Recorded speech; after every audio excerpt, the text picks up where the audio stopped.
Problema de la Argentina. El argentino. El argentino. El argentino. El problema somos los argentinos. Yo creo que son los argentinos. Bienvenidos, mi nombre es Kevin Lerque y junto a los maestrandos Alejandro Ubiría, Gabriela Gaghetti, Paola Massa y Sergio Vila vamos a hablar del tópico la psicología en la economía, principalmente enfocados en explicar cómo este punto, a nuestro criterio, explica la situación en el país. En periodos de crisis económicas, y más en el contexto de elecciones como el que estamos atravesando, es muy común escuchar a políticos y economistas postular diferentes recetas, soluciones y planes económicos para resolver la actual crisis que atraviesa el país. Por un lado, los keynesianos, de una forma muy resumida, ya que no es el tópico que nos convoca, apostarán a la intervención del Estado como un estímulo a la economía. Por el otro, los neoliberales, nuevamente de forma muy resumida, apostarán a un mercado libre, reduciendo el papel del Estado en la economía. Los monetaristas nos dirán que la clave está en la oferta monetaria. Y así, cada escuela de pensamiento económico propone diferentes postulados para solucionar una crisis económica. Lo interesante es que la Argentina es un fenómeno aparte, donde postulados que funcionaron en diferentes lugares del mundo parecen no funcionar en las crisis argentinas y no logramos estabilizar los ciclos económicos del país. Una frase atribuida al economista Simon Kuznets, premio Nobel, dice que hay 4 tipos de países: desarrollados, en vías de desarrollo, Japón y Argentina, poniendo a Japón como caso positivo y Argentina como contrapunto. Como vimos al inicio del video, la idea de que el problema de la economía somos los argentinos es una respuesta recurrente, incluso entre nosotros, entre los argentinos. Pero ¿qué quiere decir esto? ¿Y cuáles son los motivos? Son preguntas que quizás no podamos responder solo con números. Es por eso que recurrimos a la psicología para intentar explicarlo. Pero antes los dejo con el gran Tato Bores, que nos dará su opinión, que parece ser atemporal en la Argentina. Cuando digo por otra parte que estamos viviendo un gran momento de expansión monetaria, sé lo que estoy diciendo. Fíjense que nosotros, en lugar de pagar el dólar 30, 40, 50, 70, 80 o 90 mangos, lo estamos pagando a 135. Y si nos moja la oreja, la vamos a pagar a 200 porque somos tipos ricos. Y todos compramos y todos juntamos, y el día que tengamos muchos dólares podremos pegar un golpe fantástico. Yo les voy a explicar. Resulta que el dólar es la moneda norteamericana. El día que tengamos todos los dólares del mundo, iremos a Estados Unidos con la guita de ellos y nos van a tener que entregar el país. Yo no me explico cómo los yanquis, que son tan vivos, no se dan cuenta del peligro que están corriendo con nosotros. Yo pienso que todos de golpe nos hemos vuelto financistas por una razón muy especial, justamente por ella. Fíjese que antes, cuando un tipo tenía unos ahorritos, ponía un tallercito, abría una fabriquita, compraba un campito para criar gallinas o plantar tomates, esas cosas que hace la gente en los países pobres. En cambio, acá es distinto. Usted fíjese, usted va por la calle San Martín, donde está la casa de cambio, está todo el país parado frente a las pizarras. Hay obreros, albañiles, peones, sastres, músicos, artistas, de todo. Hay tipos que antes trabajaban como locos, ahora de repente se han vuelto economistas y cada uno está parado ahí con un paquetito de dinero, y en cuanto se mueve la cotización de la pizarra, entran todos en patota. Y uno dice, ¿qué pasa? ¿Ya tenemos corte? Entran todos en patota. Y uno dice, deme $3. Y el otro dice, deme $4. Y el otro dice, deme $8. Y salen corriendo y van a otra casa de cambio. Y antes de que mueva la pizarra, se meten y los venden. Y así se pasan todo el día vendiendo y comprando y vendiendo. Y cuando llega la noche, entran a la casa molidos, deshechos, caen muertos arriba de un sillón, desempaquetan, cuentan la guita, llaman a la mujer y dicen, vieja, vení, hoy me gané 14 mangos y no hice nada. Como podemos ver, las crisis y la desconfianza en la moneda local son recurrentes a lo largo de la historia argentina. Pero ¿puede una economía generar sus propios patrones conductuales? ¿Puede una sociedad estar traumada? Bueno, veamos qué nos cuenta Gabriela. Gabriela Gaghetti. Y continuando lo expuesto por mis compañeros, voy a hablar sobre el trauma de los argentinos: devaluación, recesión, crisis. Brevemente les vamos a comentar el por qué la crisis aumenta la tendencia de los argentinos a tener un pensamiento de corto plazo. Y la razón es la ansiedad, la que produce la falta de certeza de ver el camino hacia largo plazo. Les podemos comentar un estudio que se realizó en el año 1968 en la Universidad de Stanford, en la cual se les dio a distintos niños por separados un dulce. Y se les dijo que si no lo comían y esperaban 15 minutos, se les iba a dar otro dulce. Se realizó un seguimiento de este estudio y se comprobó que aquellos niños que esperaron por el otro dulce y no lo comieron, eran más propensos a tener relaciones más duraderas, tenían mejores eran mejores calificaciones en la universidad, menos problemas de atención y toleraban mejor la situación de estrés. Pero extrapolando esto a la situación, a la economía, cuando la economía es mala nos ponemos ansiosos. Cuando sucede esto estamos ante una recesión. La recesión se define como un periodo en el cual la actividad medida por el Producto Bruto Interno se contrae al menos durante 2 trimestres seguidos. Pero principalmente, ¿por qué nos ponemos ansiosos cuando hay una recesión? Porque eso implica un aumento de la pobreza, un aumento del desempleo y un aumento de la desigualdad. Nuestro país es líder en recesiones y podríamos decir que gana el campeonato mundial. Desde el año 1975, Argentina pasó por 14 recesiones y cada 5 años tuvimos una crisis con nombre y apellido. Por ejemplo, en el año 75 tuvimos el Rodrigazo, lo que una serie de medidas dispuso de evaluaciones que llegaron a que la inflación trepara el 873%. En 1981 tuvimos la devaluación de Sigao, que se conoció, es el ministro de Economía, conocido con la famosa frase, el que apuesta al dólar pierde. Aplicó una serie de medidas las cuales llevaron a que el tipo de cambio llegue a un 225,8%. Después, con el gobierno de Raúl Alfonsín, en el año 1989, tuvimos la hiperinflación, en la cual en el término de un mes subió casi un 62% el tipo de cambio. La pobreza aumentó el 40,5%. Durante el año 2001-2002 es el fin de la convertibilidad, pasa el corralito bancario, lo que conocemos todos, crisis política, que hizo que al poco tiempo la paridad del tipo de cambio llegara a triplicarse prácticamente. En 2008 hubo una crisis internacional con el tema de las hipotecas de Estados Unidos, lo que provocó una general restricción al crédito internacional. En 2018 la Argentina tuvo una de las últimas grandes devaluaciones. El año pasado el país sufrió una pérdida del poder adquisitivo de casi un 50% y una suba del tipo de cambio del 102% y una masiva salida de capitales. ¿A qué vamos con esto? Que esta seguidilla histórica de crisis y recuperaciones nos deja una alerta de atención. Nos acostumbra a episodios breves, ruidosos y nos hace poco tolerantes a desarrollos lentos y a finales sutiles. Porque en una sociedad con inestabilidad económica es difícil desarrollar la confianza en que si yo trabajo lo suficiente y ahorramos, se van a poder adquirir bienes mejores, porque no se sabe cuándo va a venir la próxima devaluación. Si no vemos claro el camino, es muy probable que no hagamos el esfuerzo que se requiere esa meta a largo plazo. Con todos estos antecedentes que estuvimos nombrando, y demás que hay, podemos ver que la Argentina tiene una economía muy volátil, lo que nos genera ansiedad y pensamiento a corto plazo, porque cuanto más incierto y lejano es el futuro, más nos importa el presente. Por eso digo, respiremos profundo, relajémonos, pensemos paz, tranquilidad, y olvidemos los pensamientos sobre el pasado y el futuro y recemos cuánto falta para que termine esto. Gracias.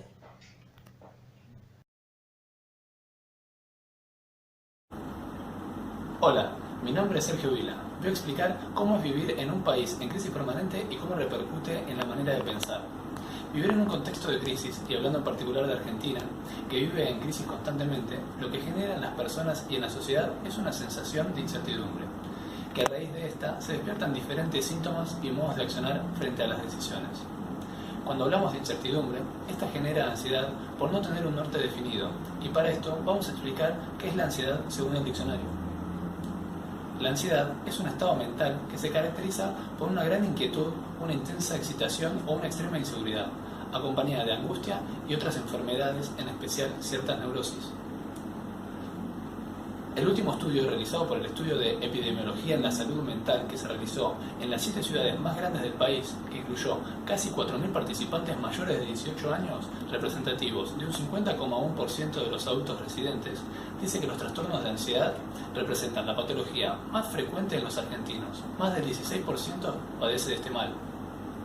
Los resultados del estudio determinaron que lo más prevalente fueron las fobias específicas, luego la ansiedad generalizada y los trastornos de ansiedad, seguidos del trastorno de estrés.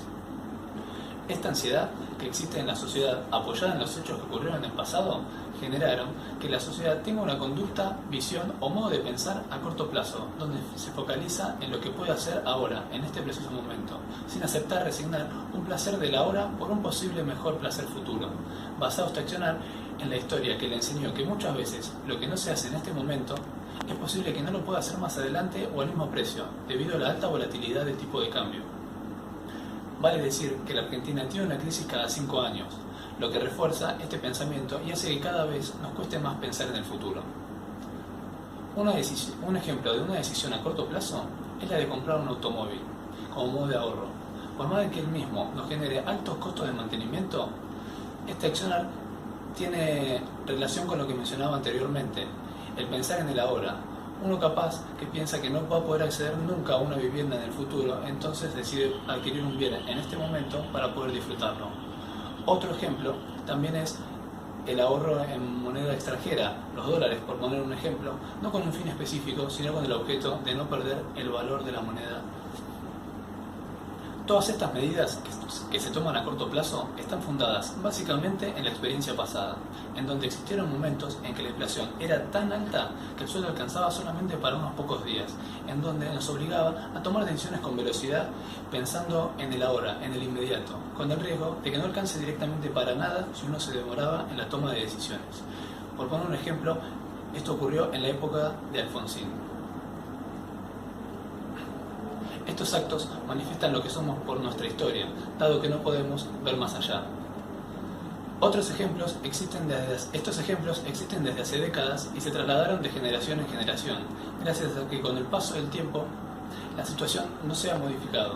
Cabe mencionar que hay reconocidos humoristas con monólogos de hace más de 30 años que hablaban de la situación del país de aquel entonces y parece que hablaran de la situación actual. Este corto plazo se fundamenta en lo que dice Martín Lustó en el video Economía para ansiosos, acerca de estar inmersos en un contexto de incertidumbre, donde la ruta no es clara y la sociedad no está dispuesta a hacer un esfuerzo mayor por algo que no sabe si va a llegar a lograr. Una sociedad que piensa en el corto plazo es una sociedad que no apuesta a su futuro. Un Estado que piensa únicamente en el corto plazo, que no invierte en educación, infraestructura o relaciones con potenciales inversores, etcétera, etcétera. Todos estos son ejemplos de inversiones a largo plazo. En la sociedad que vivimos y con la desconfianza que tenemos en todo, nos es difícil imaginar la concreción de los mismos en un plazo largo. Para concluir, podemos decir que Argentina vive en un contexto de alta volatilidad que genera incertidumbre y está trastornos de ansiedad que nos permite crear o imaginar un futuro a largo plazo. Nos vuelve extremadamente cortoplacistas, repercutiendo en la toma de todas nuestras decisiones. Muchas gracias. Para concluir, podemos decir que en Argentina vivimos en un contexto volátil que genera incertidumbre y está trastornos de ansiedad que no nos permite creer o imaginar en un futuro a largo plazo. Nos vuelve extremadamente cortoplacistas, repercutiendo en la toma de todas nuestras decisiones. Muchas gracias.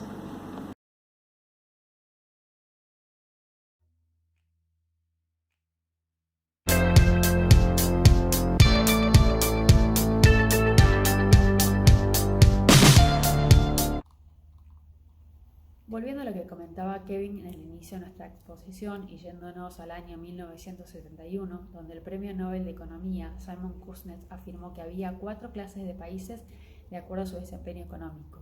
Estos eran los países desarrollados, los países en vía de desarrollo, Japón y Argentina. Lo que Kuznets quería representar con esta idea era que Japón representaba todo lo que hacía bien.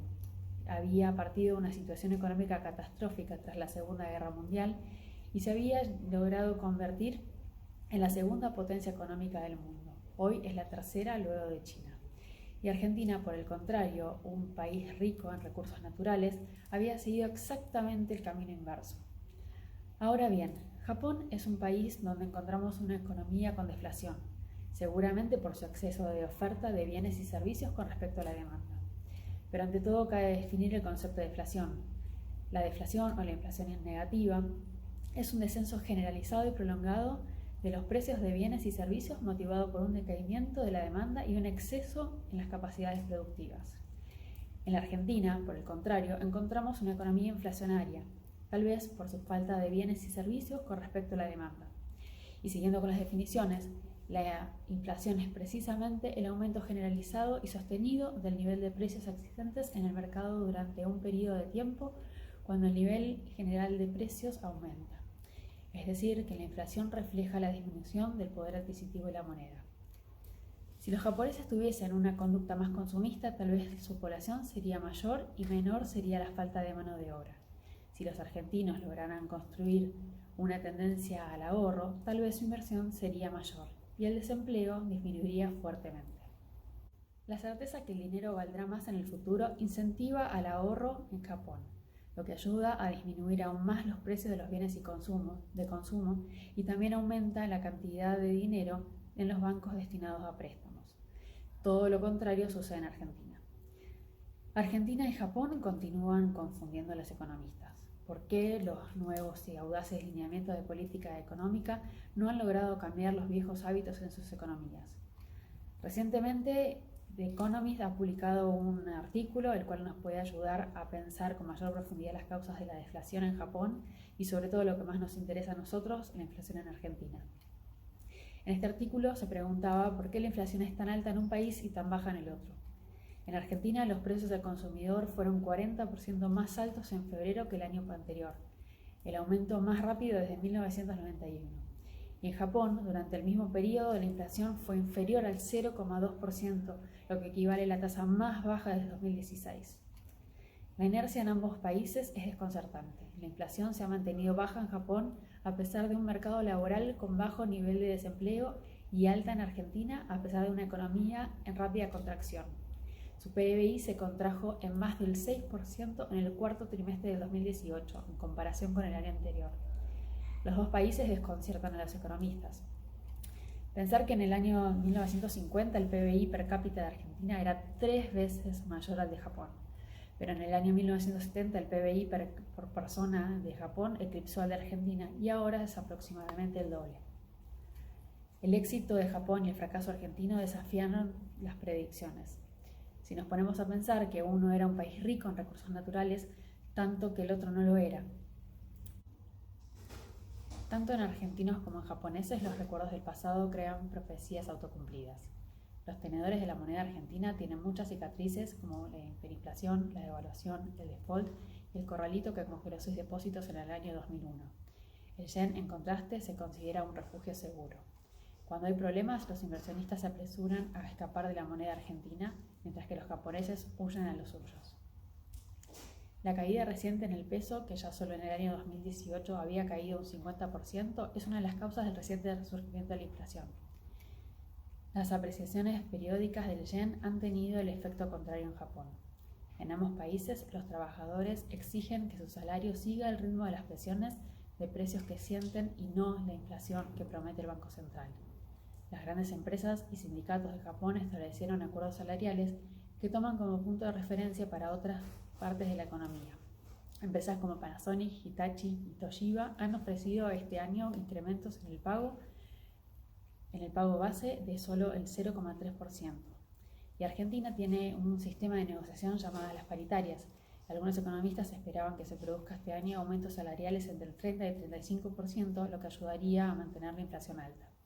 Las tendencias inflacionarias en Argentina reflejan su larga lucha por vivir dentro de las posibilidades. La tendencia deflacionaria de Japón refleja una lucha para estar a la altura de estas. La tasa de ahorro nacional de Argentina ha promediado solo el 17% del PBI en los últimos 30 años, demasiado baja para satisfacer sus ambiciones de inversión. Como consecuencia, registró un déficit en su cuenta corriente con el resto del mundo en 30 de los últimos 40 años.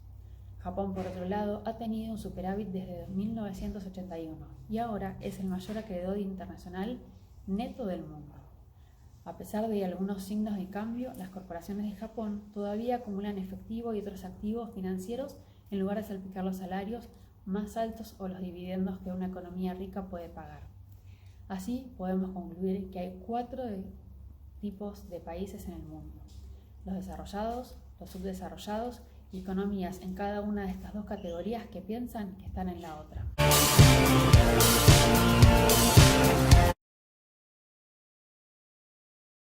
Hola, mi nombre es Alejandro Ubiría y para darle un cierre a lo comentado previamente por mis compañeros, voy a centrarme en explicarles muy brevemente qué es la rama de la economía que se le conoce como economía conductual.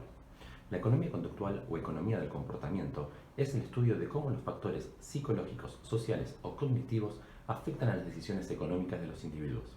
A esta rama de la economía le interesa explicar por qué los individuos muchas veces se comportan de manera distinta a las de una gente racional, alejándose de uno de los principios básicos de la economía clásica.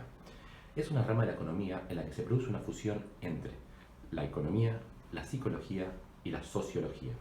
Se centra principalmente en la toma de decisiones económicas y financieras, tienen mucho que ver con los comportamientos del individuo y los comportamientos que se adoptan cuando formamos parte de un colectivo.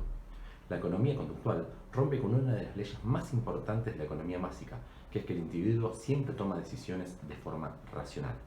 Se ha estudiado y trabajado en que los mercados son absolutamente eficientes y que las personas somos absolutamente racionales, por lo que esta rama sostiene que las personas no somos tan racionales y no nos movemos por lo que necesitamos a la hora de nuestras necesidades, de la hora de la toma de decisiones en una inversión, sino que también influyen nuestras preferencias, nuestros gustos y sobre todo nuestras emociones. Un ejemplo muy sencillo. Supongamos que tuviera que irme a trabajar a Nueva York, cerca de Wall Street. Quizás me interesaría irme a alojar a un hotel céntrico cerca de la zona de Wall Street a un precio razonable. Y probablemente porque me guste otra zona y tenga buenos recuerdos de alguna otra vez que haya visitado la ciudad, seguramente prefiera pagar un poco más e incluso estar más incómodo para llegar a mi lugar de trabajo en vez de hacer lo que racionalmente sería lo más conveniente. Ahí es donde influyen nuestras emociones. El impacto psicológico a la hora de realizar previsiones económicas es justamente lo que trata la economía conductual. Somos previsiblemente racionales y eso es precisamente lo que esta rama económica estudia. La economía conductual es absolutamente transversal, afecta a todas las áreas de una compañía. Hay que pensar que estamos hablando del comportamiento del consumidor. Las empresas tradicionalmente se han preocupado mucho por la oferta, pero ahora tienen que preocuparse mucho por empatizar con sus clientes. De esta forma van a conseguir introducir servicios y productos más fácil en el mercado. Esto afecta a muchas áreas, obviamente al área comercial, ya que si un producto lo ofrezco de una manera u otra, los resultados de venta van a ser distintos, pero también desde el punto de vista de marketing, desde el punto de vista de comunicación, de cómo explico las noticias que suceden dentro de mi compañía, desde el punto de vista financiero, inclusive también desde el punto de vista de los recursos humanos, porque ya no se sostiene más a un talento a través del dinero, sino que también a través del reconocimiento y de los beneficios. Por ello, la economía conductual afecta a todas las áreas de la empresa y a todos los mercados. Está tomando tanta relevancia esta rama de la economía que en el año 2017 el economista Richard Thaler fue galardonado con el Premio Nobel de la Economía por sus investigaciones relacionadas en la economía del comportamiento. Ahora los dejo con un video donde se explica de una manera muy sencilla los conceptos básicos de la economía del comportamiento. Muchas gracias por su atención. Con tanto bocata un día vas a estallar. Esta tarde tengo una cita con el médico para ponerme a dieta, pero no voy a ir. ¿Y al gimnasio? Llevo 3 meses pagándolo, pero no pasé de la recepción. Estás tirando el dinero y jugando con tu salud, Ángel. Pero la decisión es tuya. No solo su dinero, también el nuestro. ¿Sabes cuánto nos cuesta que no vayas a la cita del médico? ¿O si acabas en el hospital? Calla, no me agobies. Tus malas decisiones nos afectan a todos. No puedes decidir a lo loco. Lo sé. Necesito un empujón para cambiar mi vida. Ese empujón que pide Ángel es a lo que se dedica la economía del comportamiento. Una ciencia que estudia por qué a veces nos comportamos de forma ilógica en contra de nosotros mismos y del interés general. Un empujón no, Ángel. Necesitas un poco de economía. La economía estudia cómo influyen las emociones en nuestras decisiones. La economía solo estudia las cifras, Alicia. Eso era la economía clásica. ¿Habéis oído hablar de la economía del comportamiento? Ni idea. Es una rama innovadora y fácil de entender. Parte de la idea de que todas las decisiones que tomamos, desde hacer la compra en el súper hasta votar en las urnas, no son solo un hecho racional. Las emociones cuentan, y mucho. ¿Verdad que al tomar una decisión te influye lo que pensarán los demás de ti? Alicia tiene razón. La economía del comportamiento intenta comprender todo lo que influye a las personas en sus decisiones para crear modelos económicos más humanos, más parecidos a la realidad. Se han hecho muchos experimentos y algunos son muy divertidos. Venid. ¡Guau! ¿Qué os apetece más? ¿Hacer música con los pies o subir por esas aburridas escaleras mecánicas? Quiero probar. Antes nadie subía por aquí y ahora la mayoría juega a ser pianista y de paso hace ejercicio. Es bueno para ellos y para todos. ¿Y para Ángel? La economía del comportamiento busca soluciones creativas que atraigan a las personas y beneficien a la sociedad. Hay que estudiar cada caso para dar con la tecla que suena mejor. Deberían de aplicar ideas así de atractivas a las políticas públicas. Son los pequeños empujones que necesitamos para tomar decisiones socialmente beneficiosas. ¡Claro! Las normas no deben solo prohibir, también deben orientarnos en positivo. En Australia, Canadá, Estados Unidos, Reino Unido y algunos países de la Unión Europea ya existen agencias dedicadas a la economía del comportamiento. Impulsan políticas públicas basadas en incentivos. ¿Y en España qué? Todavía no. Pues a mí me vendría de lujo. Y a los demás, imagina si te llegara un mensaje con lo que cuesta esa cita del médico a la que no vas a ir. ¡Ostras! Me voy corriendo que aún llego a tiempo. La economía del comportamiento funciona, amiga.